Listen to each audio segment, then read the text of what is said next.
Talaga yung sinabi ko na kung hindi ka mabait na tao o ibig sabihin kung hindi ka magaling umunawa sa kapwa mo, hindi ka pwedeng magsulat. Oo naman. So, mahalagang malaman kung bakit lahat ng mga tauhan mo, gano'n ang mga kilos, kontrabida man, bida, kailangan maiintindihan mo siya, kailangan kilala mo siya. So, kung tinatanong mo sa akin, ano yung madali ng pagsusulat? Mas madali yung panulat o konsepto, teleplay man yun, o libro, nobela, o kahit saan, na manggagaling yun sa sarili mong karanasan na nakita mo mula pagkabata. So, napakadali. Yun yung pinakamabilis na naisusulat ko. Yes. Pag maraming mga detalyeng kailangan sa naging karanasan ko mula pagkabata hanggang ngayon, ay mabilis ko maisulat. Yung ganun. Pero yung mga hindi ako pamilyar, no? Gaya ng mga nobela, yung sa HIV na mga Kailangan batang may post. research So, kailangan may talaga research yun. May research talaga. So, medyo matagal yun kasi Oo. bukod sa pagbabasa, kailangan mo maghanap ng resource persons na Kailangan kailangan talagang mong interviewin. accurate talaga. Oo, Para sa kailangan balita, accurate. it's all about Oo. accuracy. Kasi one time, big time na yan. Kapag nailathala na yan, wala nang balikan yan. Di ba? Kailangan accurate at yun Oo, ay ilalagay nandun mo. eh. Nandun na siya. Oo, nandun Oo. na. So, Opo. Ang pagsusulat ng libro, kung babalikan natin yung pagsusulat mo ng libro, naalala mo pa yung una mong ginawang inaisulat na libro at nailathala. Since National Book Month natin ngayon. so siguro, mahalagang malaman kung bakit ako nagsulat ng Oo. pambata. Nung araw, sa publishing, sa Lampara, it's so hard to find writers. So, Yes. lahat na nakakasalubong ko, sabi ko, magsulat ka naman. So, ang mahusay na manulat si Rene Villanueva, ang aking Rene lagi ko O. jamming. Oh. Yes. Lagi ko kang jamming, no? Lagi kami nag-uusap. Mabilis din siya magsulat. So, siya yung writer. Pero nung nawala na siya, wala nagsusulat. So, napilitan ako magsulat. So, nagbasa ako ng maraming Ng mga panulat na pambata. Oo, Yes. panulat na pambata. Ito yung Opo. libro, no? Sa libro Yes, na yes, tayo. yes, yes. So, nung ang ginawa ko, nagbasa talagang almost a year yun. Nagbasa ako ng mga award-winning, nagbasa ako ng mga bestsellers. Okay, nung sinabi ko already na ako, doon ko naisulat yung Mahal Kita Inay, na madali ko lang naisulat, ilang minutes lang dahil lang galing yun sa sarili kong karanasan, sa nanay ko. Kasi napansin ko sa sarili ko, hindi ako. Nung time na yun, hindi uso yung sa probinsya yung Mahal Kita Inay. Ngayon narinig ko yung mga bata, buti na lang sinasabi nila yung I love you, ma'am. Very expressive din sila. Oo, noon hindi ka expressive eh. Parang mahiya factor kung bakit sabihin I love you, ma'am. No? Alam, nakikita naman niya, mahal ko siya. But yung word na yun para sa akin, napaka-importante. Dahil nung nawala yung nanay ko, naging sakit niya kasi stroke, lahat ng sinasabi ko hindi na niya maintindihan. So, yun yung message ng kwento, no, na lahat. If you have time, bata ka man, matanda ka man, sabi mo sa nanay mo hanggat naiintindihan niya yung word na mahal kita. Kasi para sa akin, napaka-halagang malaman niya na mahal mo siya. Hanggat narito pa tayo. Kasi isa lang ang nanay mo, di ba? So, yun yung Mahal Kita Inay na una kong isinulat sa napambata na aking natatandaan, no? So, yun nung nakabasa nun, naiyak pa nga. So, sabi ko, okay na. Pwede na to. So, ayun. Bilang isang manulat, ang ganda-ganda nung senaryo mo, no? Parang, so hindi mo siya ma-express, itinatranslate mo sa iyong mga panulat. Nakakatuwa, no? Pero ito nga, bilang manunulat at over the years, kayo nag-progress na bilang isang publisher.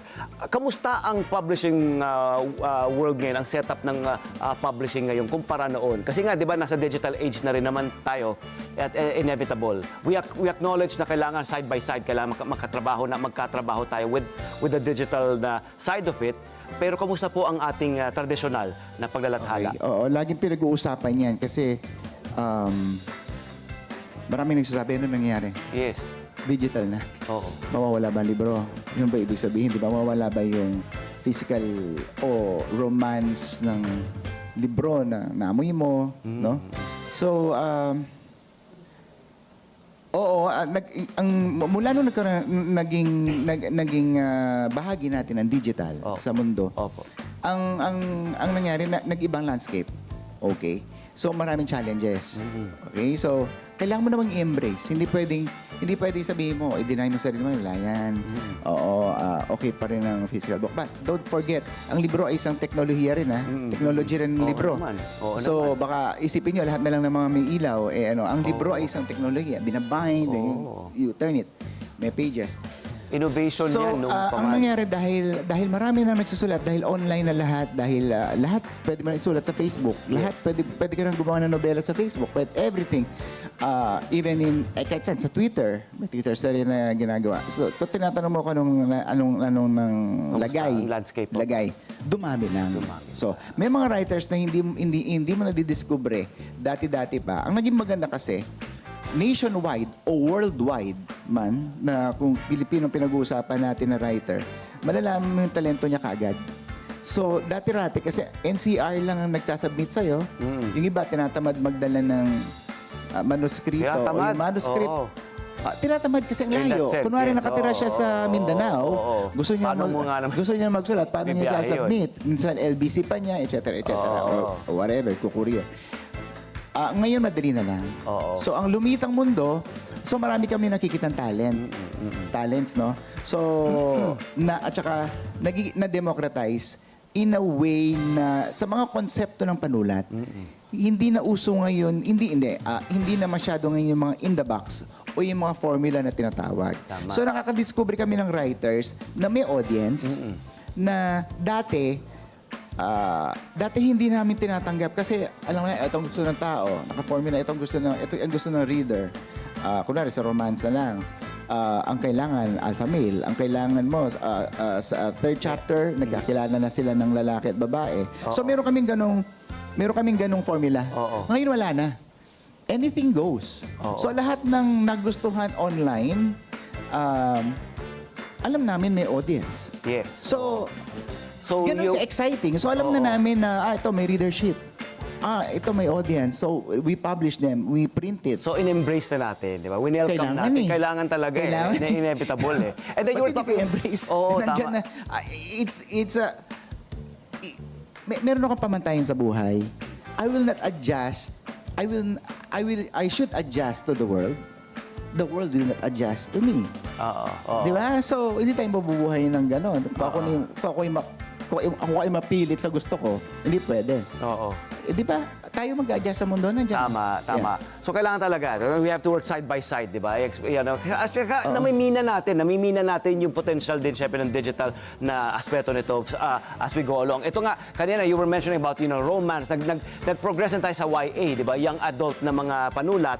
At you established, noong pang 90s, you have established yung ating Precious Pages Corporation. At ito nga ay naghahatid ng mga kilig, di ba? At inspirasyon sa ating mga young adults, sa mga young adult na novels natin.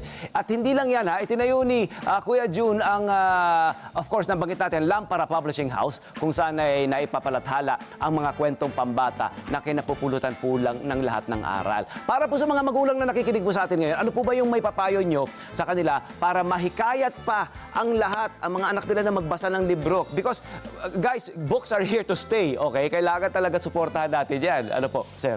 Yan ang mahirap na. Nasa magulang na talaga. Opo. Kasi everything is around the child. Ang daming disruption. May Twitter, may ganito. Minsan, hindi mo siya nababantayan 24 hours a day. So, kailangan sabihin natin ng halaga ng pagbabasa. Kailangan sa simula pa lang, tama yung ibang ginagawa ng schools na ilayo sa kanilang gadgets. Kasi once na may gadget, interesting yan, may ilaw, etc. So, para sa akin, kailangan ng responsibility ng mga magulang sa bahay natin. Sasabihin sa kanya kung anong halaga ng pagbabasa. Bukod sa literacy o bukod sa matututo kang magbasa, ang pagbabasa ay isang magandang tool, no? O magandang paraan para yung anak mo ay nakakasolve kaagad ng problema. Pag marami ka raw ang sinasabi ng studies, pag marami kang binabasa o palabasa kang tao, lahat ng problema, madali mong ma-solve. So, hindi siya masyado problema sa buhay kung marami siyang nabasa. Iba pa rin kasi ang pagbabasa. Na-absorb mo. Ikaw yung kumbaga ikaw yung director. Ikaw nag-create dun sa nababasa mong words. Beyond that page, no? Hindi kagaya ng gadget o ng TV, madaya. Isang box lang yan. Hindi mo nakikita kung ano nangyayari sa outside of that box, no? But when you read, ikaw mismo ang nag-i-imagine at ina-absorb mo kung ano yung Kailangan ipagpatuloy kung yan ano ng mo mga yung magulang. ine-enjoy mo bawat salita. So kailangan talaga wala tayong ibang paraan kung hindi encourage mo ang bata, bigyan mo ng time. Hanggang kailan ka lang sa gadget, hanggang kailan ka lang Tama. sa TV. Nagmumula But talaga you have sa magulang. Yeah, sa simula bata pa lang. How about sa mga author? Ano man sabi mo? Sa mga nag-uumpisang mga nag-uumpisa pa lamang na magsulat, paano ba nila mananavigate itong sitwasyon ngayon, di ba? Na mayroon digital at may traditional pa rin. Madalas kasi, sinasabi natin na ang dami mong gustong isulat. Marami ako nakakausap. Marami akong gustong isulat, nasa utak ko. Nasa utak mo lang. Pero kung hindi mo naman sinusulat, still, for me, you're not a writer.